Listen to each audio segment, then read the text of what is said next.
Nel porto di Vado Ligure è operativo dal 2020 il Terminal Container Vado Gateway, uno dei più avanzati del Mediterraneo. Il trasporto ferroviario è fondamentale per assicurare lo smaltimento del traffico in maniera efficiente e sostenibile. Per questo l'autorità di sistema portuale ha investito grandi risorse per il potenziamento del raccordo ferroviario alla rete e per la costruzione dell'impianto intermodale di carico e scarico dei treni da e per il terminal marittimo.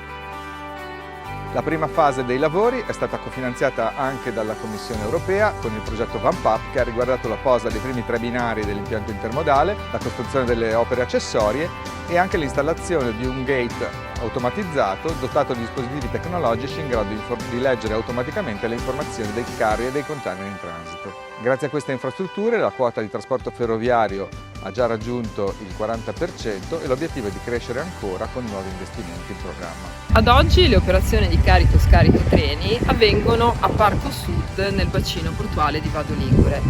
Tale configurazione comporta tempi di manovra consistenti in quanto il convoglio, prima di raggiungere la zona operativa, deve percorrere una galleria ferroviaria di circa 1 chilometro e arrivare a un altro fascio denominato Parco Nord.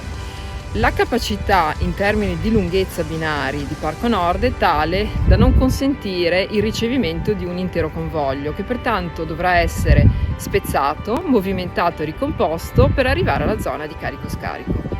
Questa operazione viene fatta ovviamente sia all'andata che al ritorno e comporta delle dilatazione dei tempi e una minore capacità operativa. Il progetto 711 di fatto elimina questo percorso in quanto la zona di carico-scarico treni sarà nella parte antistante l'ingresso della galleria ferroviaria e di conseguenza eviterà tutto il percorso spiegato precedentemente.